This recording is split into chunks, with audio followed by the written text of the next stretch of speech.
Good evening, Mayor, members of the council. Tonight, we are giving the overview of the 2020 budget recommendation to council. You'll note that we have given significant time for this session. We have all the time up till the regular meeting, which is an hour and a half. I don't know that we'll need that much time, but we did that because we have the entire budget for you tonight. Normally, we've done it in some segments. We wanted to try this year to give you, I think, a little more sense for the whole thing instead of just the pieces. So we'll see how this goes, and I'm sure, if you have any feedback, we can do it this way again or go back to the segmented approach. We can discuss that later. But that's the plan. I would recommend to the mayor that if there is a desire for a break, we have about 40 slides, and about 30 of them are on the operations budget. The final 10 are on the asset management program and capital program. Between those might be the time, if the council would like a break. If you're feeling good by the end, we'll just keep pushing, and that works too, but that would be a recommended time. So with that, I'll do a couple intro slides and then hand it over to our finance director, Jackie Trout. Do you want to? There we go. So while we start with our overarching goals, it's always our commitment to bring you a budget that is balanced and is also sustainable over the 5-year long-range planning horizon, and that's what we have for you tonight. So the first goal of our budget each year is to continue our current service levels, which we can do, within a balanced 5-year financial forecast period. And then you'll see that since the economy has remained relatively strong, we do feel that we have some room in our 5-year plan to accommodate some of the goals that we've been talking about, some of the targeted service enhancements in areas like street maintenance, finally getting the community complex roof repair. Those first 2 bullets are one-time items, so they don't have an ongoing impact on the budget. Then we also have recommendations for raising our standard for parks and mowing improvements. Also nuisance and zoning code. The council's had a couple work sessions on our code enforcement program. Traffic safety, have some issues to deal with there. We think we can do that. And then finally, shoring up our organization in the areas of financial security and police evidence security. So that's, in a nutshell, that's my message to you, that the budget you'll see tonight is balanced and we'll be able to accomplish those goals. And with that, I will turn it over to Jackie, who can walk through the various components of the budget. Great, thank you. Good evening, council. We'll go ahead and dive right in, and feel free to stop me if there are questions along the route as we go through the various components of the budget. It'll probably be easier to maybe hit some of them while we're kind of in that section. So we'll start with revenue. It is our biggest part of the budget. It really gives us the basis for the money which we have to spend in next year's budget. Looking citywide, you'll see 37% of everything that comes into the city is general fund revenue. So I think it's important just from a overarching standpoint to see how that's broken out among the city. The water fund there is 17%, wastewater equally as large as is storm drainage fund. So as we continue to beef up that program and look at issuing some debt next year to complete some capital projects, those revenues are larger than they've been in prior years as well. So on the right, you'll see total revenue citywide is about $41.6 million. So that's a big number for our city. In the general fund, one of our major drivers is sales tax revenue. I think in the transmittal letter and staff report, 53% of all the taxes that come in the general fund are sales taxes. So our 2020 budget estimate is sitting right at about $9.3 million. And we've discussed this in the past, but we do take our 2019 projections for sales tax numbers. So far, everything we know this point in the year and really looked then at what we think is going to happen next year. So we're recommending taking the 2019 projected level for all these various components of our sales tax sectors, adding a 3% inflationary increase as we're continuing to see increases month over month comparing last year to this year.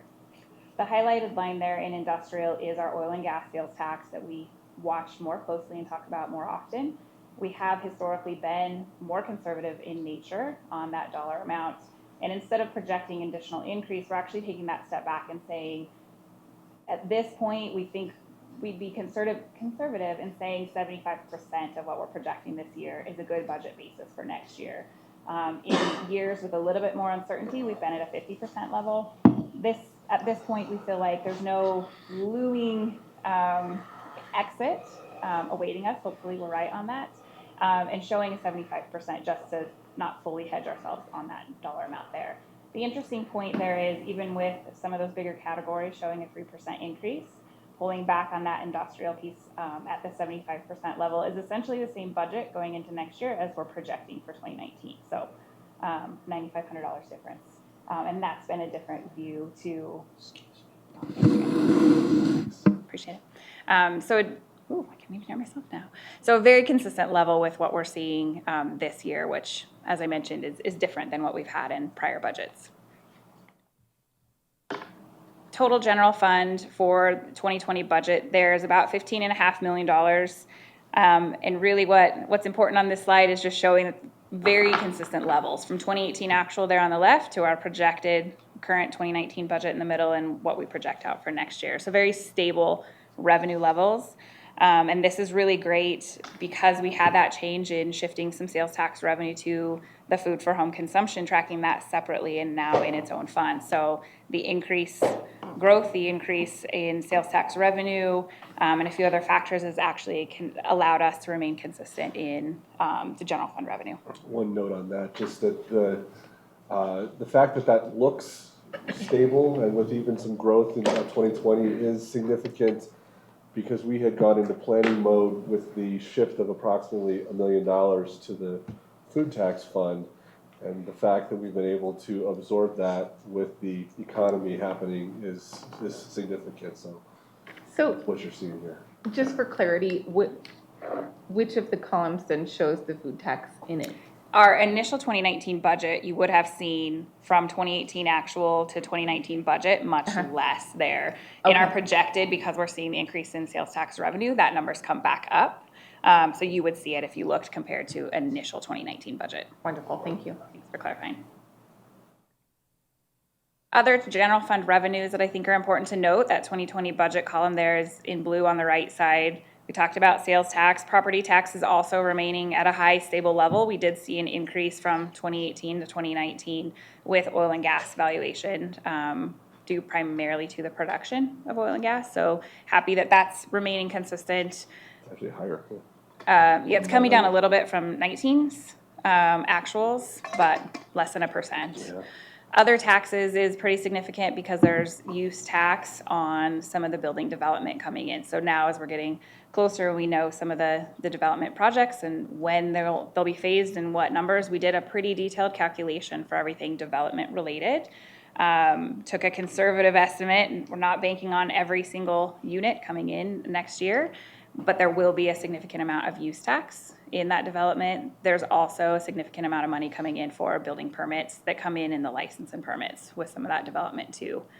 Intergovernmental we're also remaining consistently high. We have about a 6% increase next year. That's sales tax that we are derived from Greeley. In the outer years, we have maybe a 3% just for the unknowns of businesses that are outside of our control here in the city, but we are still seeing strong numbers there. Much of the other numbers relatively unchanged. You'll see some increase in fines and forfeitures that we'll talk about here with some other service level enhancements.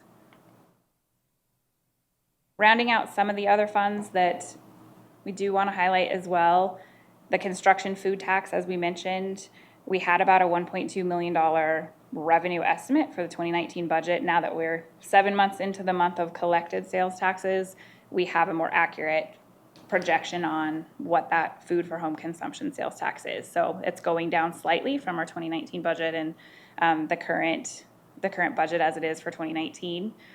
Our construction streets there, that first line, we don't budget for grants until we get them. So if there's a carryover grants in this year's budget, then we'll roll it over in first quarter budget. So some of those construction funds, you'll see some variances if you looked beginning budget to current budget. Some of the other funds, relatively unchanged. It is important to note that we are still seeing good collections in the Conservation Trust Fund. And the bulk of that revenue is derived from the Colorado Lottery.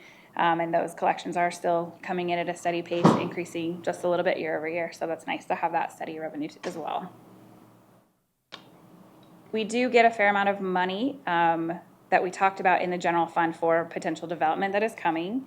It also then affects our impact fee funds for those related fees. So here we have our fire, street, park, and police impact funds and what the impact fee revenue is projected for next year. So you'll see about $1 million change from the current year budget. We generally don't start a year with impact fees budgeted unless we know development is happening and coming and we're able to appropriately quantify what that dollar amount is that we're expecting to come in. So again, same process here of taking a conservative estimate based on calculation of the number of units and valuations that are coming in.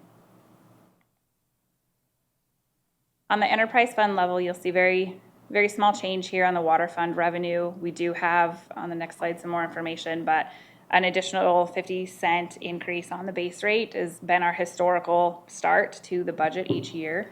And we'll continue to do some looking on potential rate changes for all of these funds.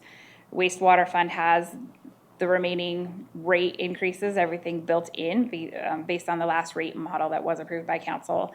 And the storm drainage fund is the dollar amount that's a little bit bigger than prior years. And the capital projects that we have budgeted for next year's budget are anticipated to be funded with debt next year that we would take out to be paid for from the rate increases that went into effect in January of 2019. Talk about them a little bit more. Sorry. Really quick on this. Do these numbers at all anticipate a portion of the growth? I know it's kind of hard because of you don't know when certain things will come on board, but how They is do. that growth? Same, yep, yes and no. I'll say the development related growth, yes. So these enterprise funds also have the same process as the general fund and the impact fee funds for what those tap fees might be coming in next year based on the number of units and if it's multifamily, how many units are in the building. We've done the exact calculation of what we think the number of tap fees. So while there's not a 3% growth number coming into the city, it's planned growth, development growth that we're aware of. From a usage standpoint, do you keep usage flat and then just project your tap fees at an increase? Yes. Okay, perfect. Yes. Thank you. I might just mention that the storm drainage, 6.8 million in coming largely from debt that Jackie mentioned, that is the plan that goes back to the infrastructure task force and that the council approved. We'll have a work session for you within the next couple months on that plan, which will be several years worth of bond revenue to get a lot of work done, mostly on the east side for stormwater work.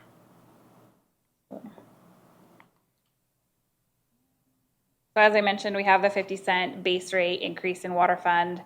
We have received initial information from Greeley that we're looking at potentially an 8% treatment cost increase next year. So we're doing those calculations right now. And I'm gonna have the annual meeting where we go and hear from them what's changing and why. right, yeah, so I think their water and sewer board and ultimately council, when they approve their budget, that's finalized in December. So they do give us some preliminary information now that we'll look at through our own water and sewer board and potential rate impacts, whatever that may be. Again, wastewater, they approved rate increase structure, no other increases there, and then storm drainage, we have no rate increases at this time other than what was approved in 2019 to begin. So those recommendations, if any, will also be brought along with water.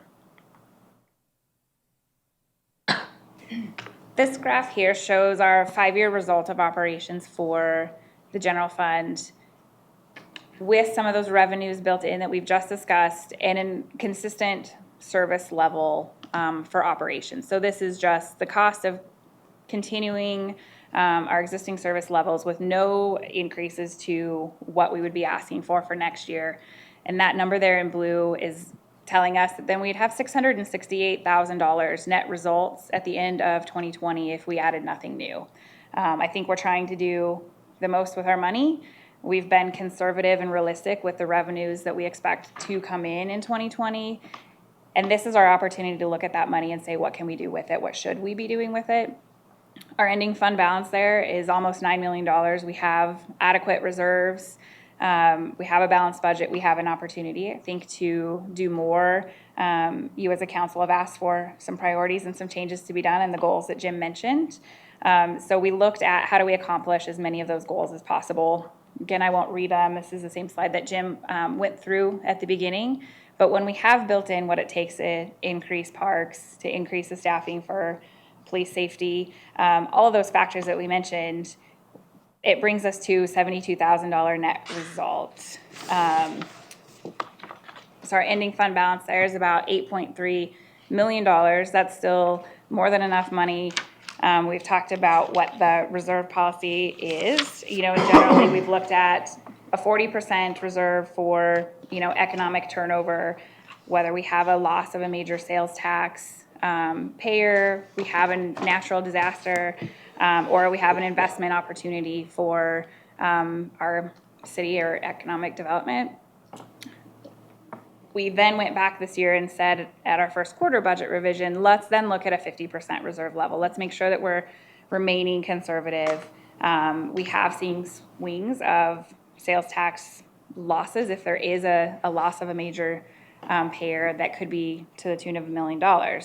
This council decided, yes, let's look at 50% level. So even with that, we're still at a level where we can be balanced, we can have those appropriate reserves, and we can accomplish the goals that you all had asked us to look at with $72,000 left to spare. And we'll look at how that is accomplished here in the next few slides. Moving into payroll, we do have a few recommended service enhancements that are in the rest of the budget numbers that we'll look at here. The annual cost of these changes is about $560,000. And the good news there, that revenue offset, 3 of them have revenue generating processes with them to the tune of $400,000. So our ongoing cost for these personnel service enhancements is about $159,000, which is a great use of city funds here. Our traffic unit officers, which would be 2 additional police officers dedicated solely to the traffic unit, would help to have a revenue offset to the city as well that can be used not only for those positions, but potentially an overhire if they're able to have good qualified candidates come in. Unfortunately, there's a high rate of turnover in the nature of police services. This will allow them to also pay for getting that qualified applicant in when that opportunity presents itself.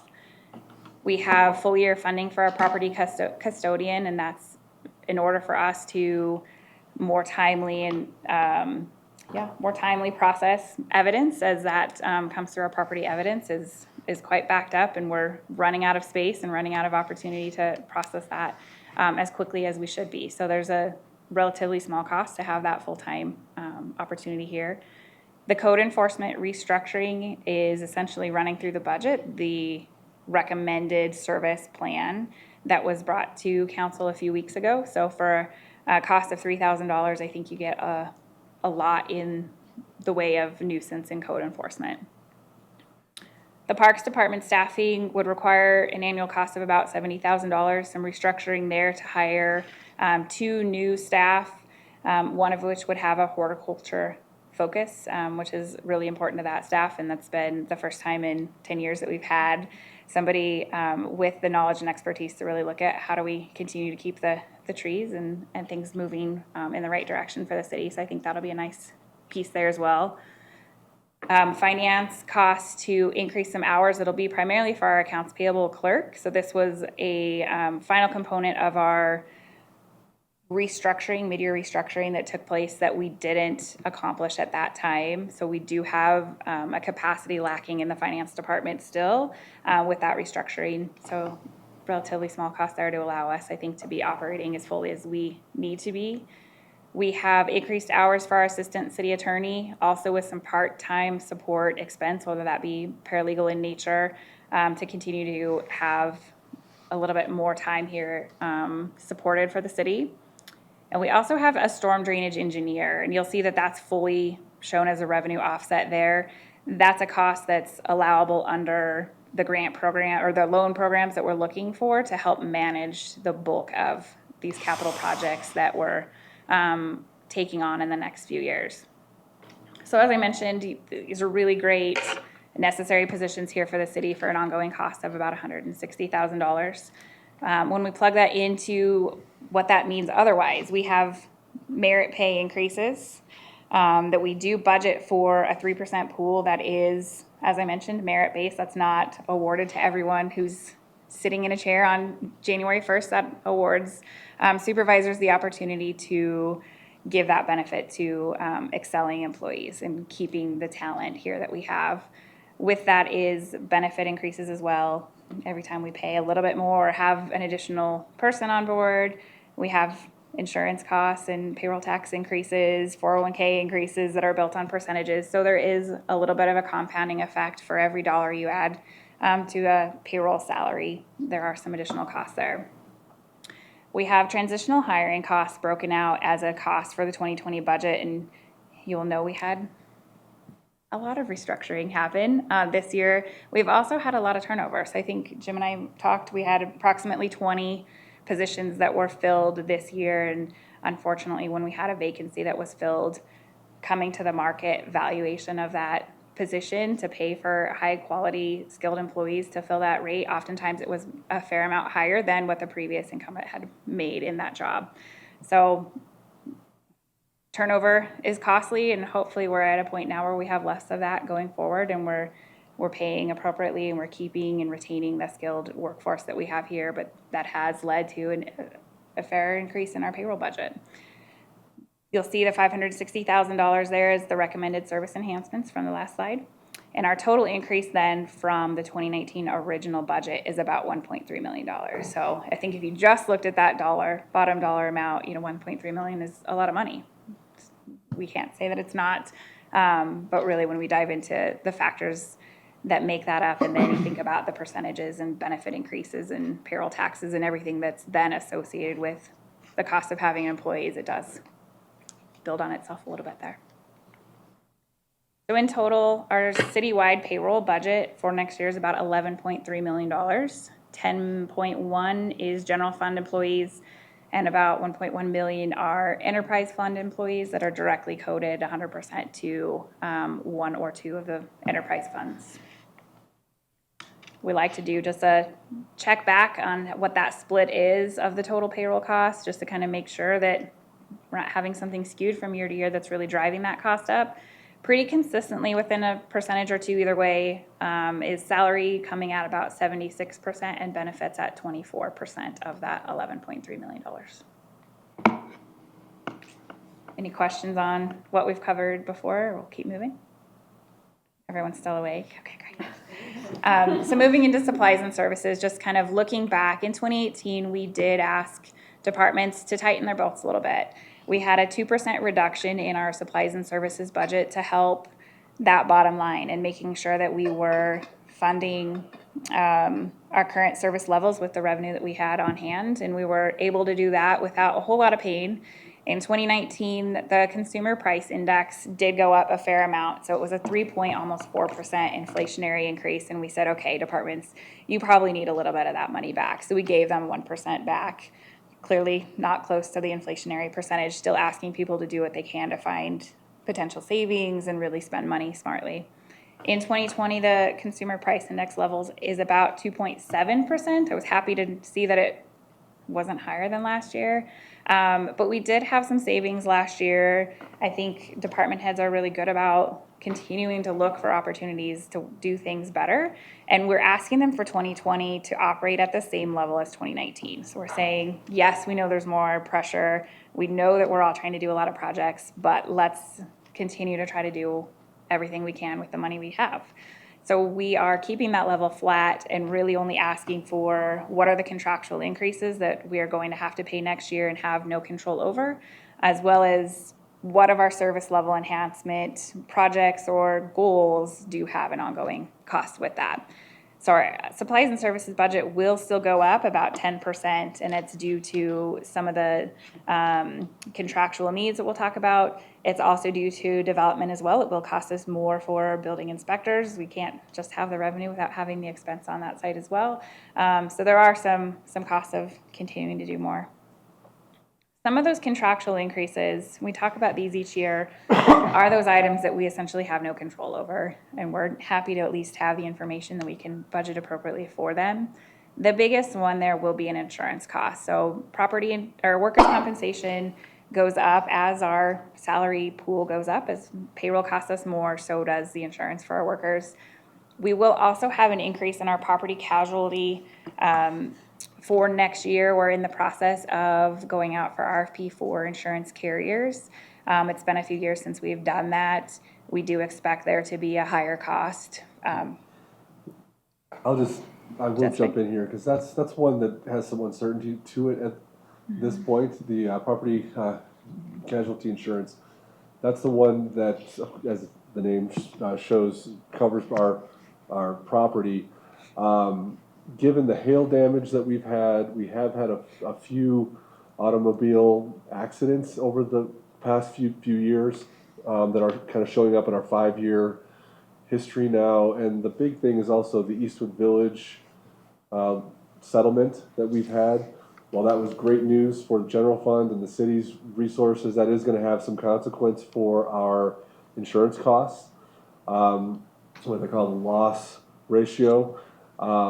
So we know that can be that will be significant on the property casualty side.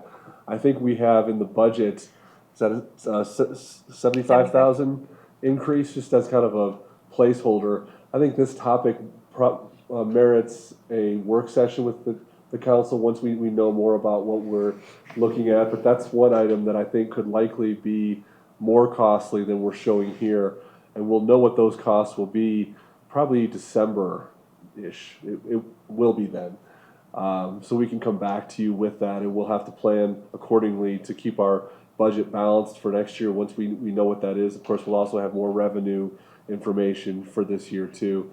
But I just want to point out that is a significant concern for us at this point, and we'll have more information for council as that evolves. How about the others that we have up there are Weld County Dispatch Communications. We've had an increase the last couple of years. We are hoping this will be the last increase. But that size.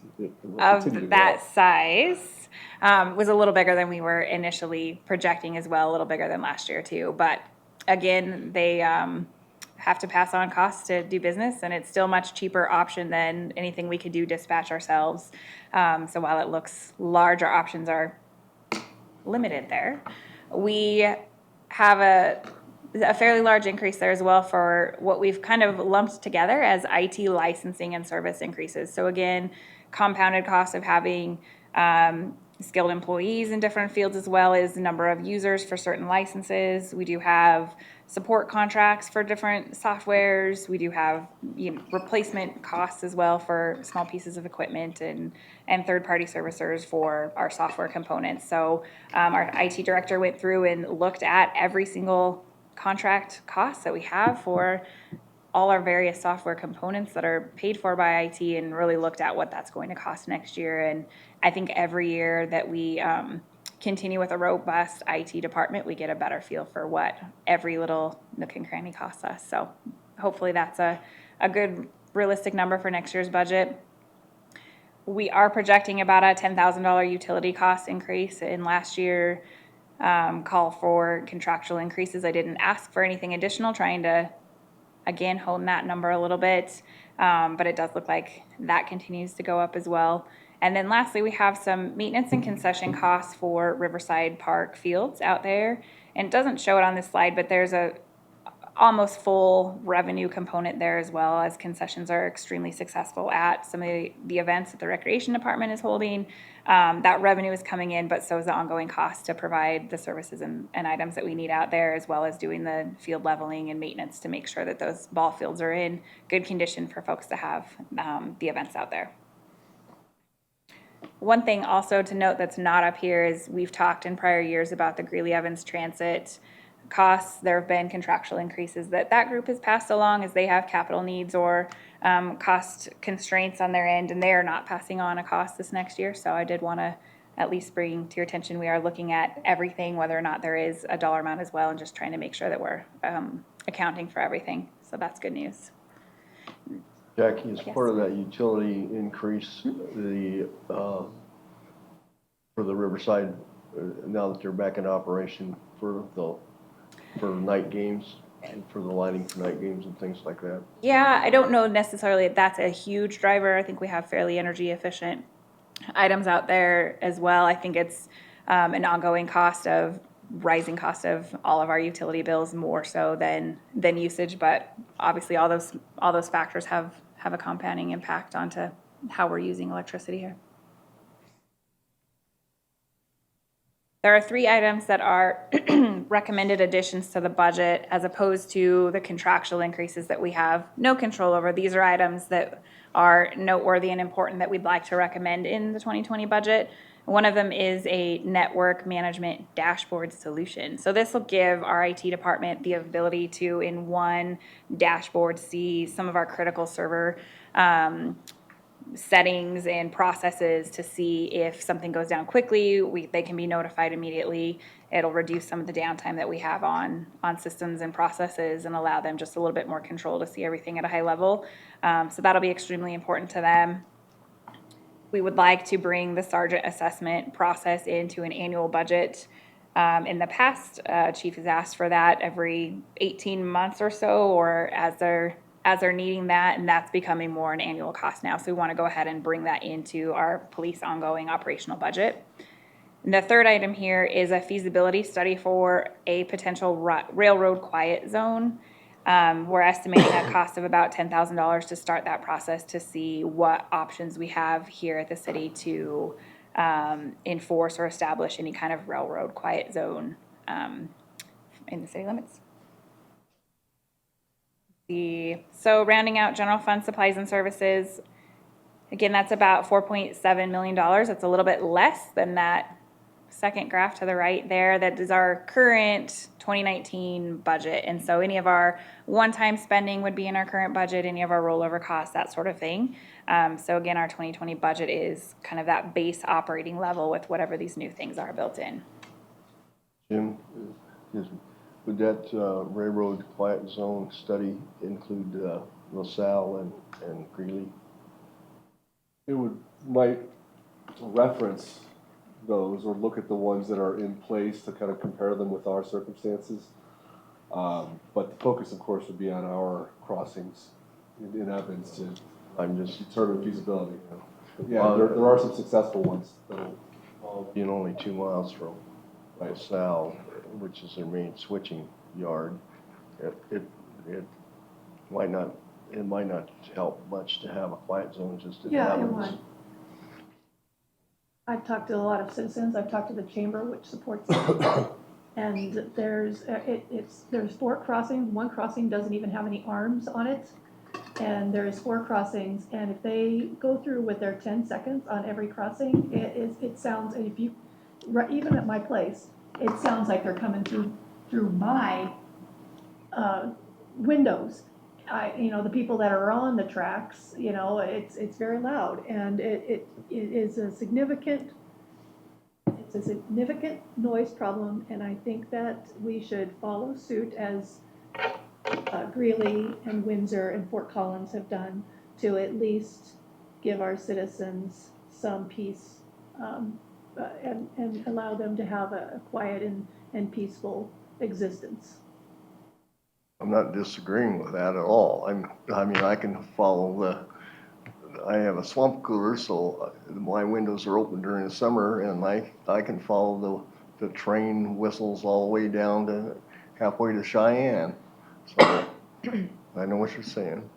Yeah, well, across the river, it's quieter, we could still hear it, but the way that the whistles are now, it just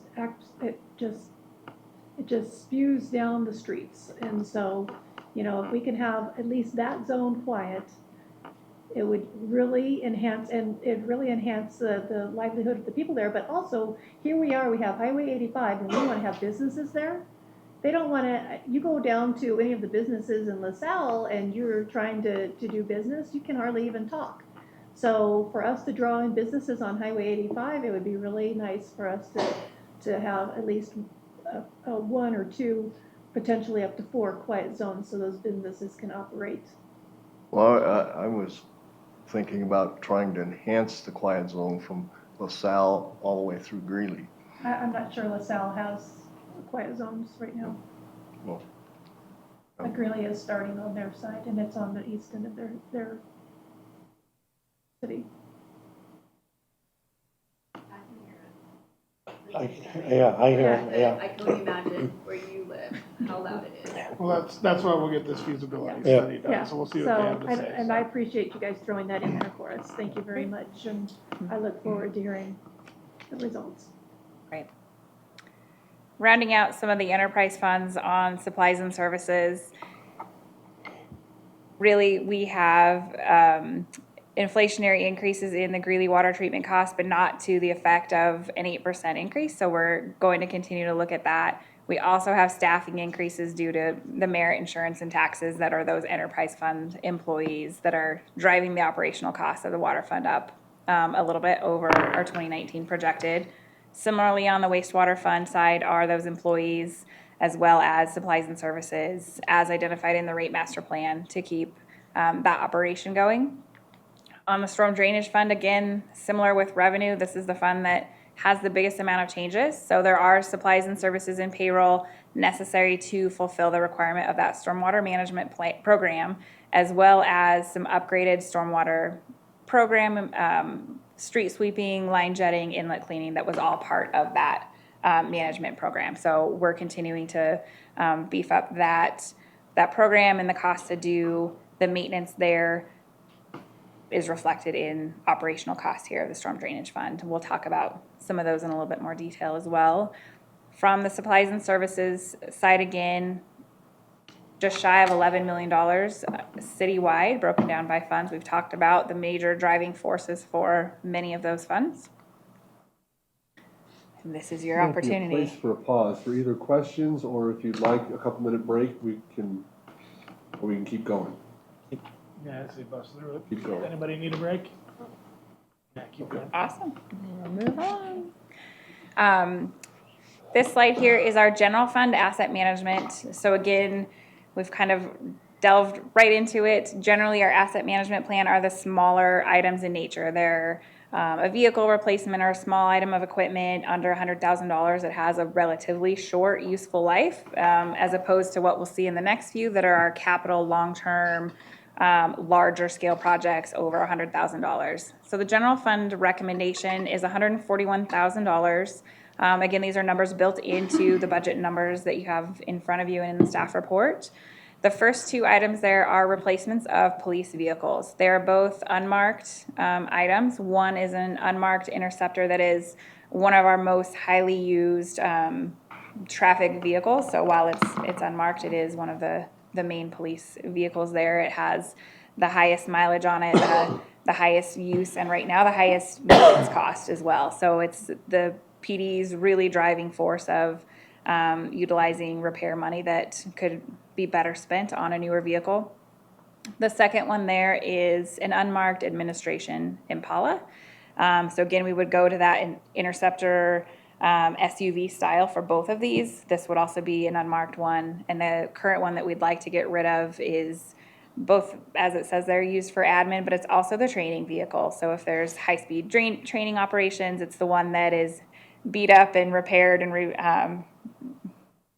repaired so it can be useful again. That really takes its toll on a vehicle as well. So these are the two.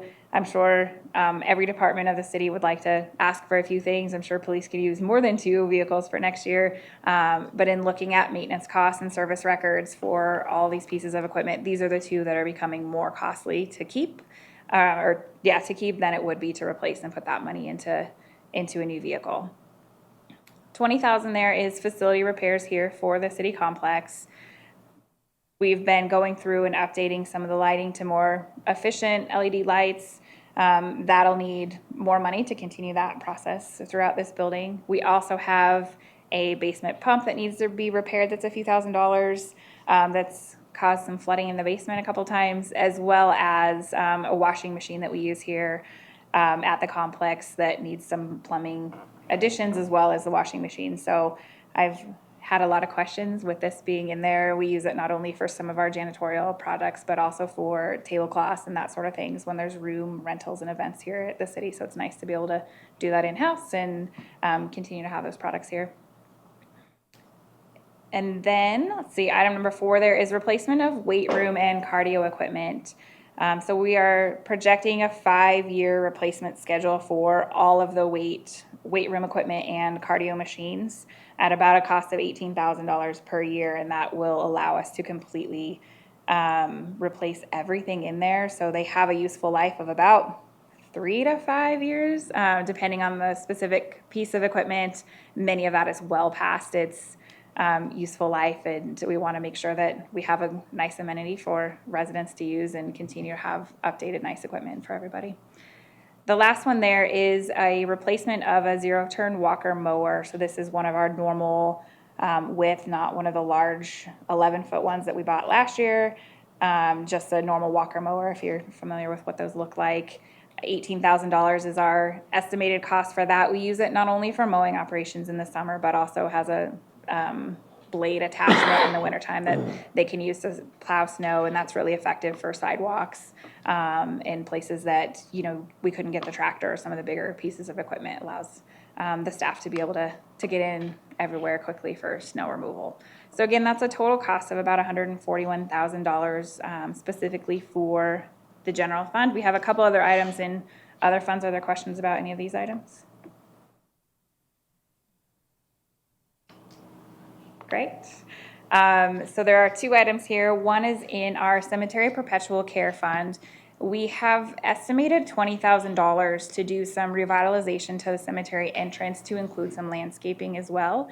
Staff has been approached by Northern Water for a grant opportunity to really enhance that cemetery entrance. There are some improvements we'd like to make regardless. We have really good indication that we'd be successful for this grant. It really aligns with projects that they'd like to do and money that they'd like to invest in. So I know staff will be bringing a grant application to council, I think, in the next month for what that will look like. This budget, though, will likely be our match for that project and allow us to do some really great things at the cemetery. The other item here is for our wastewater fund. Fairly large dollar amount there, $140,000, but this is a service truck that has a crane attachment as well. So this allows staff to be able to do some lagoon maintenance to pieces of equipment that are out there. Staff is here if you have more information on that. I'm kind of blanking on what other operations they would do with that truck. But as I understand it, being able to have a larger crane that is an attachment to one of these service trucks would allow us to have a backup piece of equipment, and it would allow us to do repairs and maintenance a little bit more timely and efficiently than we could do currently.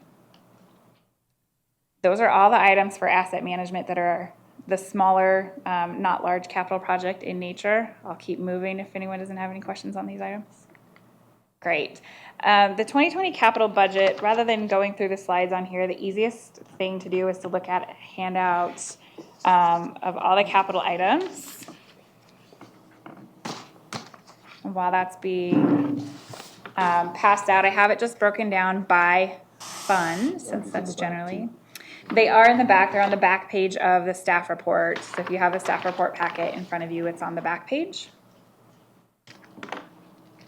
There is just one item there in the general fund, and it is the community complex roof replacement. So the roof of this building, we're projecting a cost of about $210,000 for that project here. That is the main general fund priority that we'd like to include in the budget that was available within our means of what we had left to spend and continue a good, strong, balanced budget. So that is the one item in the general fund.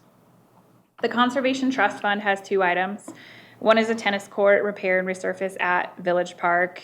That project has been started, and there will be some rollover money available in the 2019 budget, but there is about a $55,000 cost that we will need to cover out of that Conservation Trust Fund next year to complete that.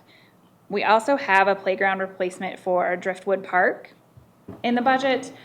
And as I understand it, we've been, as items are broken or need repair in Driftwood Park Playground, they are no longer manufacturing, I do not. They're no longer making the playground equipment that we have out there. So as items are breaking or becoming unsafe, then staff's only option is to pull them piece by piece. Slowly that park will turn to nothing if we don't put some money into replacing that right now. And you'll, in the next budget information that comes for the public hearing on October 1st, you'll have also long-range plans for each of these funds. Obviously, there's sufficient money in these funds to recommend all of these projects. The Conservation Trust Fund money, as we talked about in revenue, is largely Colorado lottery money. It's to go back into enhancing parks and trails and that sort of thing. So the park replacement and playground equipment is a really natural place to use that money. We have the Street Impact Fund, and when we get into street projects here, bear with me because a few of these projects could be paid out of multiple funds. So if you see them in a couple different places, that is by no accident. We have Two Rivers intersection improvement with a traffic signal. And that number didn't get changed on that. I apologize. What's in the actual staff report is right. We have $375,000 currently budgeted for Evans's portion of that intersection improvement at Two Rivers that will be with a traffic signal in there. So a fairly costly project that we are working on funding in conjunction with the county and potentially Greeley to see how that shakes out for funding. But we have currently in the budget for 2020 $375,000. We also have a traffic signal at 34th Street and 35th Avenue. This is an item that we've been talking about. It's in design right now. We hadn't done a traffic signal in many years, so our budget was about $75,000 shy when we did the design and looking at what full construction costs will be. So we do have a portion of that currently budgeted in 19, and then new money that we'll be asking for is $75,000 for next year. For projects like traffic signals, there is a complete warrant study, making sure that the signal's needed, and I know this has been a project that's been on the books for some time, so this would be getting that one done. Mm-hmm. We have two other street projects there in the Street Impact Fund. One is 23rd Avenue extension to 42nd Street. We've talked about that a few times here recently. So the additional cost out of that fund for next year is $200,000. And then we have a component of 47th Avenue widening that we're funding out of the Street Impact Fund as well. So you'll see that in more than one funds as we're looking not only at the impact and utilizing street impact money, but also our construction streets funds as well. So moving right into our capital project streets. Street resurfacing, you'll see at $850,000. That's the current level for street resurfacing that we have going into that project for 2019. So historically, we've started the year with $600,000 that we're transferring from the general fund to the CIP Streets Fund for that process. And again, in looking at ending fund balance and seeing a little bit more money that we had to spend for things in 2020, we're recommending that we start right away with $850,000 transferred from the general fund for street resurfacing next year. We have 37th Street overlay from 23rd Avenue to Railroad. That's about a $1.8 million cost. And that's been in our plan and budget for the last year now, so happy that that's slated for 2020. We have, A large grant component too. there is a large grant component from MPO for that piece as well, yeah, so the revenue is in there for that.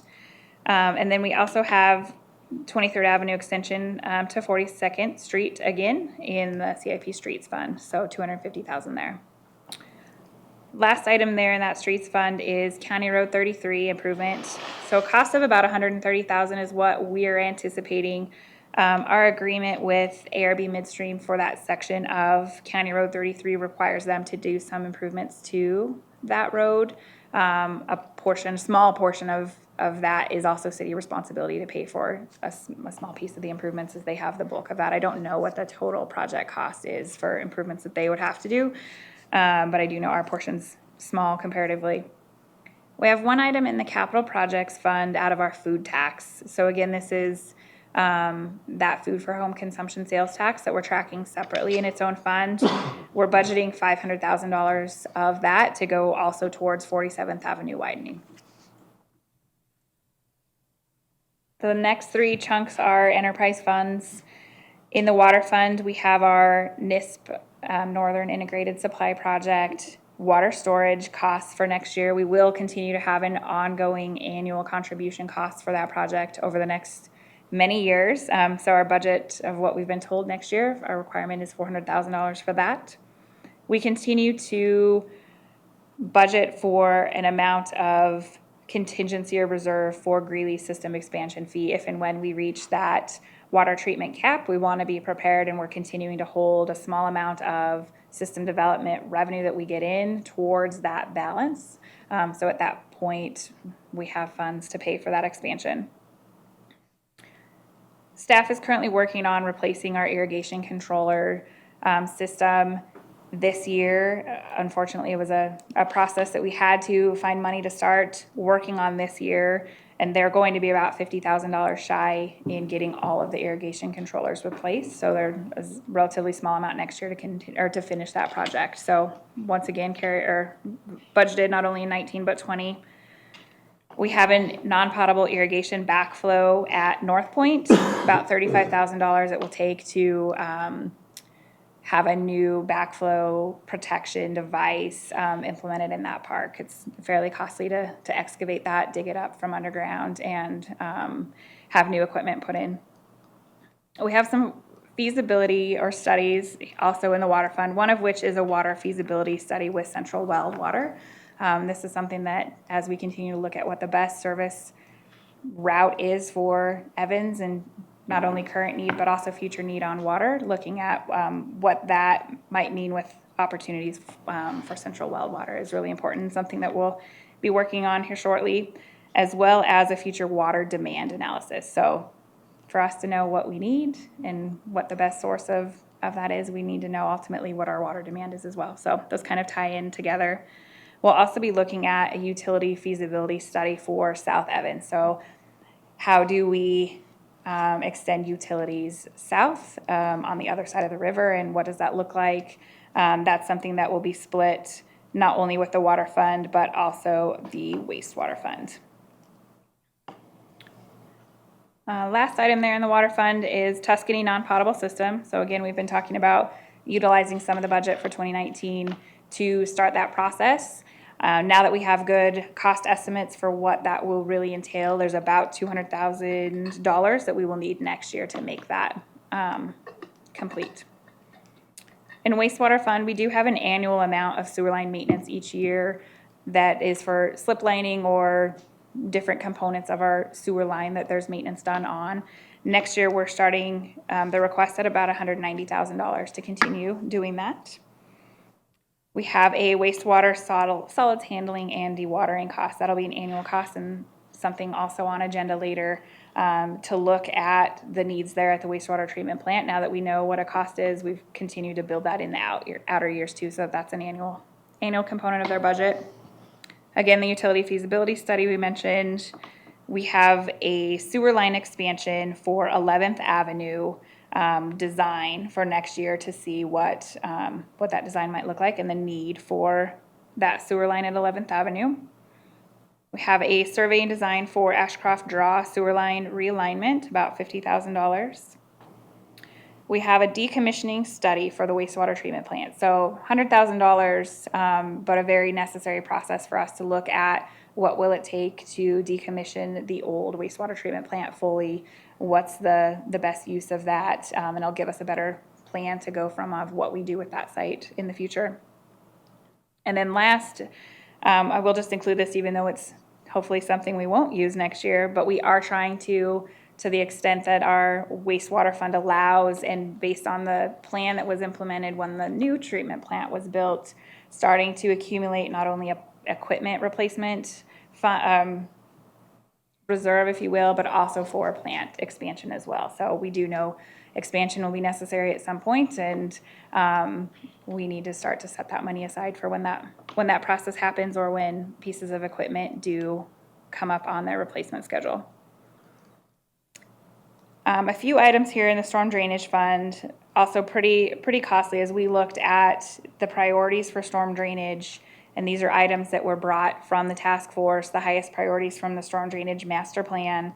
These are the items that we looked at to really recommend the rate increase that started in 2019. These are the ones that have the biggest, most immediate impact to the city. And these are the capital projects for which we'll be looking at debt financing to be repaid with the rates that went into effect this year. So I'll just run through those quickly as well. It's a 37th Street storm lines from Railroad to Boulder. Ridge at Prairie View, 23rd Avenue outfall. That's a pretty large one there as well.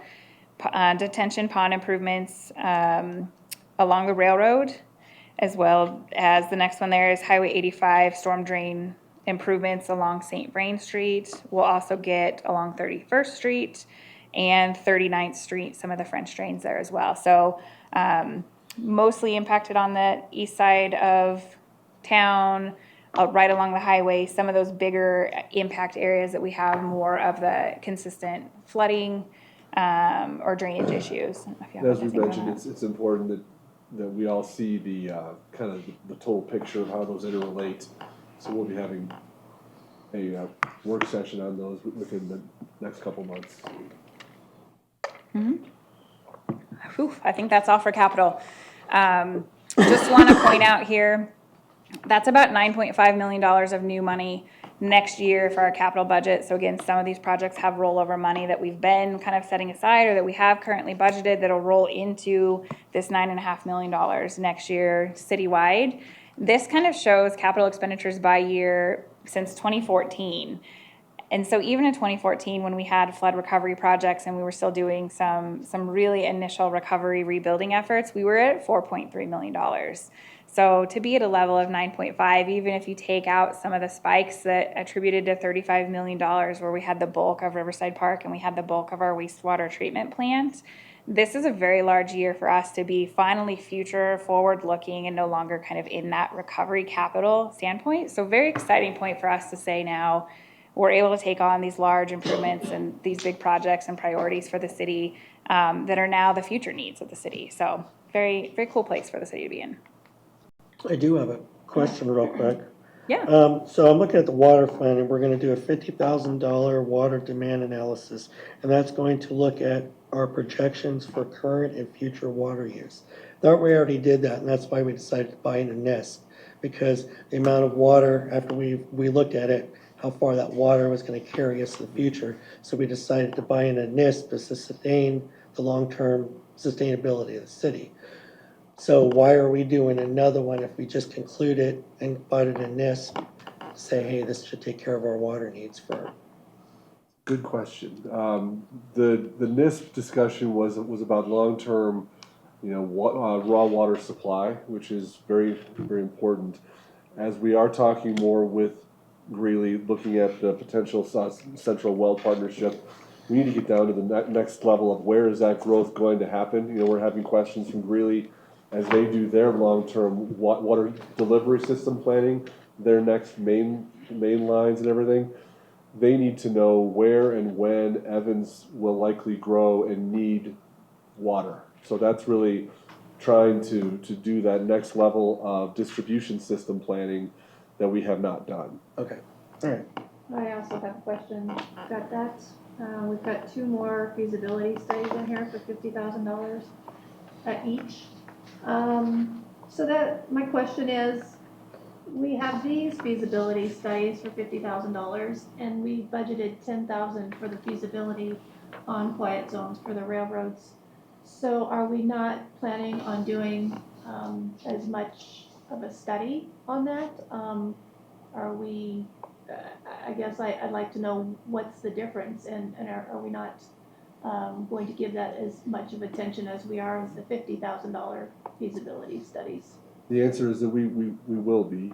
These are citywide, water system studies.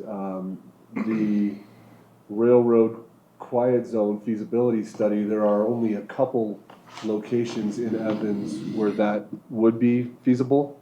So it's fairly narrow, places that we need to look. Our current engineering staff has some experience with some quiet zone analysis. They believe that they've scoped the project, that we need someone to look at specific considerations and federal criteria for quiet zones, and that it can be done for that amount. So it's really just the fact that we know more about what the quiet zone studies will need, where the water systems are just larger. And what is the timeline for the upsizing 11th Avenue sewer line? I might have to look to our city engineer to help with that, I was just gonna mention that next year's budget is the design for that. So based on what that design looks like, will obviously dictate what that construction timeline is as well. And we don't have construction budget in 2020, so it'll really be the design project. So I might ask Mark if you could, often we're designing one year and then constructing the next year. If you could come forward and just give that answer, please. Our city engineer.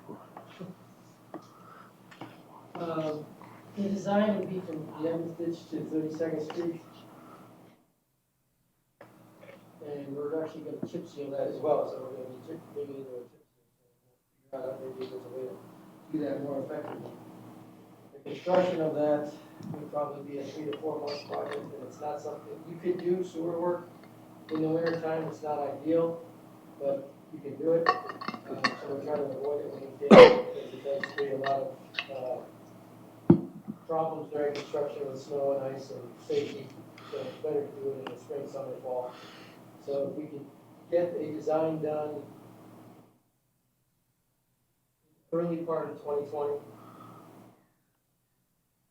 I'd say it would probably be 2021, because by the time you get later into the year, the contractors are all booked. It's gonna be hard to find a good price, because by that time they're not hungry anymore. So they're gonna give you well, if we get it, we'll get it, and we'll take as much profit as we can. So I would think more like 2021. Well, my concern, is we're being asked to approve the asphalt resurface and that chip seal on 11th Avenue. And I certainly don't would like not to take and tear that back up to put in the sewer line. We could, when we have that slated as one of the ones that we wanted to have approved tonight, but we could move that portion of it and only do north of 32nd Street. Do that, depending on, I have to walk it to see if it's in the worst condition road I'd like to take care of, obviously. So Sure. if that's the worst part of 11th Avenue, then I would like to take care of it. And chip seal is a 5-year maintenance. It's not a full-blown replacement. Yeah. So if we had to dig it up 2 years, the other option for digging it up is to actually you can burst sewer line as well and replace it if we're replacing it with the same size. Now, if we're going up a size, that might make it a little more difficult, but it can be done. You still have to dig up holes here and there to tie in surfaces. So it would be less of a patch job than digging a long trench, but it still would be some patching. Yeah, generally though, I know from past experience with people, when they come in and chip seal something, and then a couple of weeks later or so, tearing it back up to do the sewer line, you get a lot of negative feedback from people, so And we're all that's why I'm looking at all- concerned. Moving forward, we're looking at all the streets that way, so when we look at a street 2021, 22, we'll say, well, what do we have underneath that we'd like to fix first? So the streets that we're doing this year, they've already been patched, the concrete's already been fixed, so it's the next stage, chip seal. And then hopefully that chip seal will keep us going for a few more years until we can only go after, the big money when we spend on replacement, we try to keep that to a minimum. We like to spend the short-term money as much as possible. The big money when we spend it a lot. Right. Chip seal is relatively efficient. Well, I realize that. I'm just worried about tearing it up in a year or so, or 6 months or so, and putting in the sewer line. But your point's well taken, though. Be cautious with that. So. What other questions do we have for Mark? Most of this is Mark's workload We're just helping you here. with his very capable team, I will say. Any other questions on capital? Otherwise, I just had a couple concluding slides here overview-wise. So again, just showing you the summary again of what that net results really are. It really feels like we've made some really great improvements into next year's budget and work plan. Engineering has enough work to do. We've got a lot of really great things included in next year's budget, and I feel like we're doing our best to capture realistic, conservative revenues and putting that money to work as best as we can here at the city. I think with that, open up any other questions that anybody has at this time? It was a great presentation, Jackie. Thank you. Yeah. Great job. Thanks for bearing And with we don't me. That was often- a full hour and no one's even asleep. That's great. We don't often get to thank them, but a number of our senior managers are here, and even more importantly, our finance team, who does the entire work finance to team. build the budget and manage the budget and manage the rest of our financial systems, which really are the underpinning for our budget credibility. So I do want to thank them and thank Jackie for the team's work. Thank you. Yeah, you guys every year give us a very good, detailed presentation of the budget, and this year it was just the same as previous, so great job to everybody. Okay. All right, thank you. Next So- item, go ahead, Jim. We'll have this back for your consideration at your October 1st meeting. Hey, next item is council discussion. I really don't have anything. I just want to say thank you to you and to Brian and his staff and everyone at the city that put on such a great Heritage Days. Yeah. That was fantastic. You guys, every single person did a great job. And for the committee that put it on, you guys as well, and everybody else on that. So thanks to everybody for that. It was fun. It was great. Thank you. Absolutely. That's all I have. Yeah, thanks for everybody for showing up and supporting it. Yeah. Yeah. The staff worked hard and behind the scenes, going to the meetings over the past year, I think you really see how dedicated the staff is and how much pride that they put into that event. And it shows. I haven't heard anything except for that was the best Evans Heritage Heritage Day ever. Yeah. And the best fireworks some people Oh my have seen. gosh. Yeah. I was Yeah. told Heard they're that. better than the Stampede. Yeah. It was amazing. And everything just was just fabulous. So I heard a lot of compliments on the band, so kudos to Really Brian good. and staff who put that, Awesome. they were On phenomenal. Friday. Yeah. And thank you, yes, thank you to everyone that helped Brian, gosh, and his team. They did such a phenomenal job. I mean, they're just hyper-focused, making sure every single detail is taken care of, which is great. I mean, that's just pride for our city. And the signs are out there. Thank you so much for getting those out there. It helps, the city celebrate 150 years, and it allows us to continue with the celebration up until November. But it was the best Heritage Day. I mean, it was so much fun. Everyone, had smiles.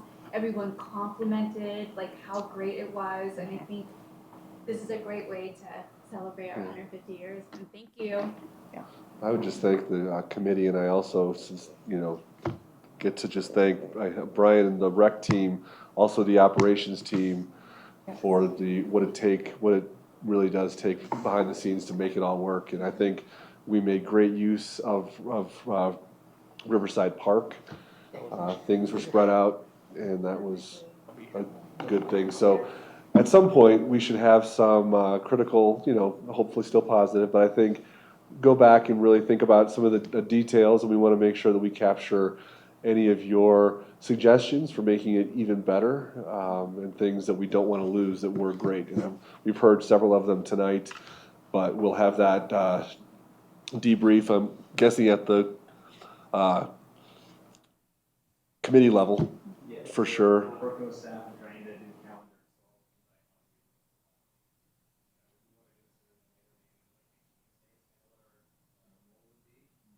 Why everything's fresh in our minds. Yeah. Yeah, appreciate the support. It's a great community event, and pulling everybody in from the organization, police department, fire, districts, consulting other departments to make this happen for our community. So Well, and I just have to say, the Scott's crew did a fabulous job with the soccer fields there. They didn't look like that 6 weeks ago.